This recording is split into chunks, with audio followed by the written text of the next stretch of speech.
तो hello guys आपण मानक स्वागत करछि आपण मानक ब्लॉग रे।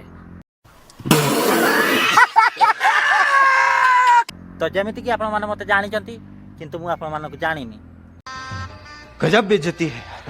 सीधा कथा तो आपण माने जेमिति सपोर्ट करचंती मोर डेली 20 टा लेखा फॉलोअर्स कमी जाउचंती। तो एमिति ही मते सपोर्ट करि चलंतु दिने ना दिने भिकारी हेकी देखैबी। तो आपण माने मते एमती सपोर्ट कले दिने ना दिने मते मो घर लोक आम घर बाहर कर देबे। तो मु आपण मानक हृदय रु धन्यवाद दउ नाही। जनता माफ नहीं करेगी। आहुनी जे मु आम घरे रुहे। तो भाबी कि आपण माने टेंशन ने थिबे मु नुहे। समस्ते इज्जत रो कथा हुअंतु किंतु मो संगरे नुहे।